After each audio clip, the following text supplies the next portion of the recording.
My name is Jessica Revel. I'm a psychologist. I'm a mother of two. I'm also bereaved to the loss of a child by suicide. I call myself a parent survivor. There isn't actually a word in English for it. It's so fearsome we haven't actually given it a name, not like orphan or widow. So I'm a parent survivor. Our son, Gregory, died by suicide in July of 2020. We as a family will never be the same. And this kind of grief, it's not like a wound that heals. It's like an amputation, like a limb is missing or half of your heart is missing. And you just have to navigate the world without it. I've done many things since my son's passing, and one of them is to develop this podcast, Prisoner of the Mind. Your mind should be a safe place for you to be, but for people who develop mental illness, as my son did, it is not. A little bit about his story. He was born in Los Angeles. We were living there at the time. He was a cuddly, healthy child who sat up, crawled, walked, all at the right time. But at about 18 months, his behavior started to puzzle me. He wasn't starting to speak. And he used to go into the bathroom and he'd turn on the tap and he'd watch a long column of water for long periods of time. I now know that to be stimming. Eventually, he got a diagnosis of autism. And so we got him a number of services. And contrary to what maybe many people might believe, in the United States, that early intervention is free and it's good. So he got to go to a blended inclusion. That's some regular ed kids, some special ed kids, preschool. He got occupational therapy. He got speech therapy. He got a playtime floor time therapy, which was very good at integrating his understanding of how to play, because he wasn't quite across that. And he started to improve and went to regular school, and he read and could start to write and so forth. And he enjoyed life. He was a happy boy. We moved to Australia in 2003, which is where I'm from. And he went to a primary school for a time, and then he went to high school. And at the beginning of high school, he started to develop what I perceived to be low mood. And so I took him to see a psychologist who saw him for a while and then said he was okay. I got him involved in Sea Scouts. I got him involved in gymnastics and several other things that I thought might be enjoyable for him. He loved to watch the wrestling and so forth. And he did get better. And I think most parents, when the child starts to improve, you go, thank God that's over. But sometimes what that means is it's just an episode, and further episodes will continue. By the time he was about 22, 23, I saw a Facebook posting he made that troubled me, and it said, "I'm not dead yet." And I talked to him about this, and he was quite agitated and not very understandable at the time. And so in retrospect, he was then moving from a mental health problem possibly to a mental illness. And I asked him if he wanted to end his life, and he said no.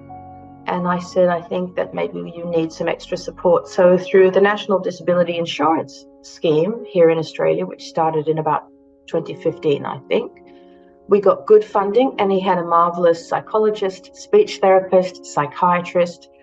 He had an exercise physiologist come around weekly, and that was great. And he started to level up and improve.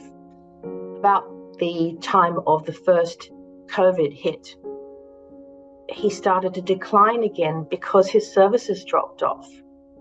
There are lots of things that you can't do necessarily via Zoom, and his major interest outside of everything else was music. He's a great singer. He could sing jazz, he could sing country, and he could also sing hardcore metal music, which is the kind of music that he really enjoyed. And he used to go to those gigs, except under COVID he couldn't. We lost him on a Sunday afternoon, somewhere between 2:35 in the afternoon, which was his last Google search, and 5 p.m. when he was found. In the aftermath of this, I took a grief certification. I developed a support group called Angel Families of Western Sydney, where other bereaved parents meet. I've written a book called Find Him Among the Living about his life and his loss and what I understand to be cracks in the system. There are many fine people working in the mental health system, and nobody in an emergency room in a hospital is leaning up against a table. They work very hard. But in talking to clinicians, people with lived experience, and researchers, there's lots of things that could be done that are there in the research but are not being done. Particularly also if you have the complexity of disability. It's amazing to me that in medical school programs in this country, no doctor has, with the average kind of time they spend learning about disability is 2.5 hours mandatory in the curriculum. That's it. There are only 36 or 3,700 psychiatrists in this whole country. It takes between 9 months and a year to see a psychologist and 12 months to 24 months to find a psychiatrist. That's not great timing when a person's maybe made an attempt and they leave hospital and they have all this time between a suicidal gesture and finding support. And many of the support services, of which we have many in this country, deal with mental health but not with mental illness.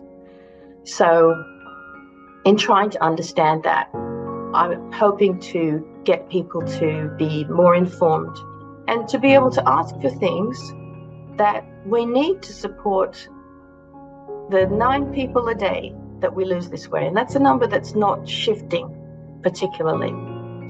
One thing I would say about my son is that amongst all his delightful qualities, and when he was well, he was the most funny, engaged, theatrical young man. He often said to me that he wanted to help people. And he missed that opportunity because he got so ill. So I will carry on that legacy for him.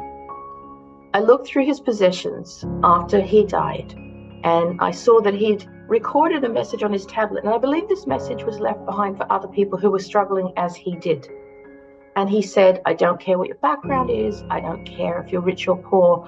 I want you to know that you matter.